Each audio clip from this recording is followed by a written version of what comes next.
Data support అందిస్తున్న వారు capital neo capital market magazine group. Good morning, welcome to business breakfast show. Global markets లో ప్రస్తుతం mixed trend కనిపిస్తోంది. KOSPI, నికీ, Taiwan ఇటువంటి index లో positive గా ట్రేడ్ అవుతున్నాయి, స్వల్ప లాభాలు ట్రేడ్ అవుతున్నాయి. అలాగే షాంఘై, హ్యాంగ్సెంగ్, ఎస్జిఎక్స్, నిఫ్టీలు స్వల్ప నష్టాలతో ట్రేడ్ అవుతున్నాయి. ఎస్జిఎక్స్ నిఫ్టీని గమనిస్తే సింగపూర్ స్టాక్ ఎక్స్చేంజ్ లో నిఫ్టీ 13 పాయింట్ల నష్టంతో 5,230 పాయింట్ల దగ్గర ట్రేడ్ అవుతుంది. సో బహుశా మన మార్కెట్స్ లో కొంత నెగిటివ్ ఓపెనింగ్ కి, వీక్ ఓపెనింగ్ కి దీన్ని ఇండికేషన్ గా తీసుకోవచ్చు. Last week world wide stock markets నష్టాలతో ముగిసిన సంగతి మనకు తెలిసిందే. మన దగ్గర కూడా సెన్సెక్స్, నిఫ్టీలు రెండు ఓవరాల్ గా నష్టాలతో క్లోజ్ అయ్యాయి. ఈ వీక్ మనం రెండు బిగ్ న్యూస్ తో ప్రారంభిస్తున్నాం. Friday evening RBI repo rate అలాగే రివర్స్ రెపో రేట్స్ ను 0.25% వరకు పెంచడం జరిగింది.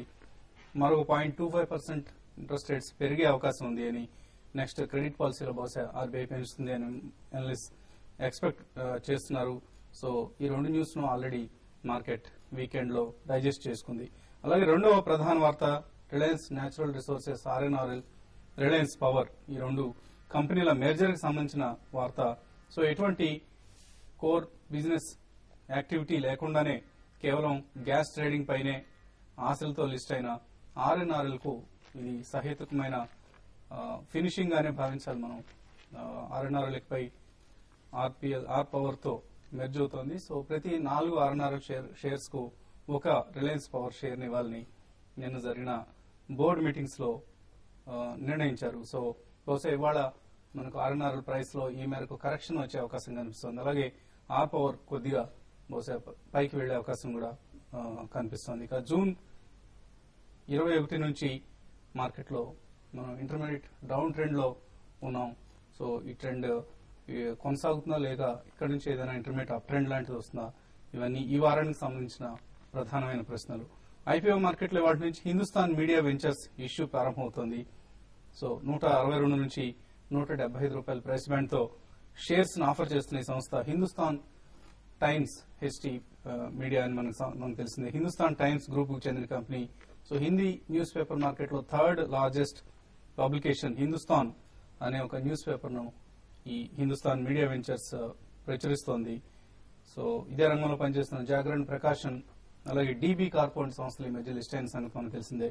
ఇటువంటి సంస్థలతో పోలిస్తే ప్రైసింగ్ అట్రాక్టివ్ గా లేదని చెప్పుకోవాలి, కొద్దిగా ఎక్స్పెన్సివ్ గా ఉంది. సో ప్రస్తుతానికి ఈ ఇష్యూని అవాయిడ్ చేయొచ్చు. మేబీ లిస్టింగ్ తర్వాత ఎప్పుడైనా డిక్లైన్స్ వచ్చినప్పుడు కొనుక్కోవడం బెటర్. ఈ రంగం పట్ల ఆసక్తి ఉన్న ఇన్వెస్టర్స్ అయితే. ఇక మార్కెట్ సంబంధించి మరింత విశ్లేషణ అందించడానికి అనలిస్ట్ కుటుంబరావు గారు అలాగే సుందర్ గారు సిద్ధంగా ఉన్నారు. సో కుటుంబరావు, ఓవరాల్ గా లాస్ట్ వీకెండ్ లో వచ్చిన రెండు మేజర్ న్యూస్, రేట్ హైక్ కావచ్చు అలాగే ఆర్ఎన్ఆర్ఎల్, ఆర్ పవర్ మెర్జర్, ఈ రెండు అంశాలను మార్కెట్ ఎలా రియాక్ట్ అయ్యే అవకాశం ఉంది? ఒకటండి, చాలా వరకు మార్కెట్ ఆల్రెడీ డైజెస్ట్ చేసుకుందని చెప్పేసి అనుకుంటున్నాను నేను. ఎందుకంటే ఆర్ఎన్ఆర్ఎల్, ఆర్పీఎల్ మధ్య మాత్రం ఇట్ వాస్ ఆన్ కార్డ్స్ అనమాట. ఎప్పుడైతే సుప్రీంకోర్టు కొత్త గ్యాస్ సప్లై అగ్రిమెంట్ చేసుకోమని చెప్పేసి బోత్ అనిల్ అంబానీని, ముఖేష్ అంబానీకి ఆర్డర్స్ ఇచ్చారో అప్పుడే ఎక్స్పెక్ట్ చేశాం అనమాట. ఎందుకంటే government cannot supply gas to trading company. కాబట్టి ఏదైతే యూటిలైజ్ చేయగలదో కంపెనీ, ఆ కంపెనీకే సప్లై చేయగలదు. కాబట్టి ఆర్ఎన్ఆర్ఎల్ ని దీంతో మర్జ్ చేసడం it was on cards and అయ్యిందనమాట. బట్ ఓన్లీ థింగ్ ఏంటంటే మర్జర్ రేషియో ఏదైతే ఇచ్చారో 4:1 అనేది డెఫినెట్లీ ఆర్ఎన్ఆర్ఎల్ షేర్ హోల్డర్స్ కి నెగిటివ్ అని చెప్పేసి అంటున్నా. ఎందుకంటే ఇవాళ మార్కెట్ రేట్ చొప్పున తీసుకుంటే కనుక 64 రూపాయలు ఉంది RNRL share price and 175 rupees R power share ఉంది. కాబట్టి దాదాపు 68 రూపాయలు నష్టపోయే స్కోప్ ఉందన్నమాట టోటల్ కనుక చేసుకుంటే రెండింటిది. అయితే ఒకటే ఆలోచించాల్సిన విషయం ఇక్కడ ఏంటంటే ఆర్ఎన్ఆర్ఎల్ షేర్ హోల్డర్స్ లో దాదాపు 80% షేర్ హోల్డర్స్ కి షేర్స్ ఫ్రీగా వచ్చినాయి ఆర్ఐఎల్ డీమర్జర్ అయినప్పుడు. కాబట్టి లాస్ ఏదన్నా కూడా నోషనల్ గా ఆన్ పేపర్ అని చెప్పేసి అనుకోవాలన్నమాట. అండ్ ఓవరాల్ గా పోస్ట్ మర్జ్డ్ ఎంటిటీలో కూడా ప్రమోటర్స్ కి స్టిల్ ఇంకా 85% దాకా స్టేక్ ఉంటుంది. దట్ ఈస్ అనిల్ అంబానీకి అనమాట, తన హోల్డింగ్ కంపెనీస్ తోటి. కాబట్టి ఫ్యూచర్ డైల్యూషన్ లో కొత్త వాల్యుయేషన్ రావచ్చు and better prospects Reliance power ఉంటాయి అని చెప్పేసి ఎక్స్పెక్ట్ చేయాలన్నమాట. కాబట్టి ఈ ఇష్యూలో మాత్రం నేను అనుకుంటే ఇవాళ ఆర్ఎన్ఆర్ఎల్ డెఫినెట్లీ కొంచెం వీక్నెస్ డిస్ప్లే చేసే స్కోప్ ఉంది, అది రూల్ అవుట్ చేయలేం.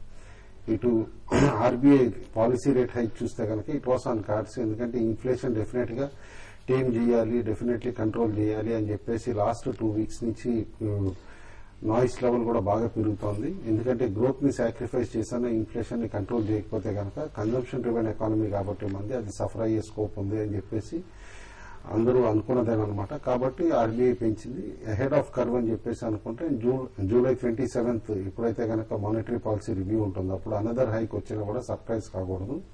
మేబీ అప్పుడు సిఆర్ఆర్ కట్ కూడా ఉండొచ్చు అని చెప్పేసి అని ఎక్స్పెక్ట్ చేస్తాను నేను.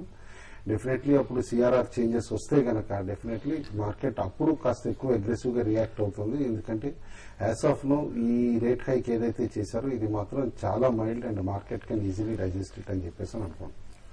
గ్లోబల్ క్యూస్ చూస్తే గనక Nasdaq the longest losing run దాని హిస్టరీలో అనమాట, 25 year హిస్టరీలో. టెక్నాలజీ షేర్స్ చాలా ఘోరంగా పడిపోతున్నాయి అక్కడ. ఇన్ఫాక్ట్ ఏప్రిల్ 2nd week నుంచి చూస్తే కనుక మైక్రోసాఫ్ట్ ఆల్రెడీ 26% పడిపోయింది. Apple despite all the launches అనమాట, ఐప్యాడ్ కానీ ఐఫోన్ 4 కానీ అన్ని కూడా చేసిన తర్వాత కూడా నియర్లీ 10% పడింది.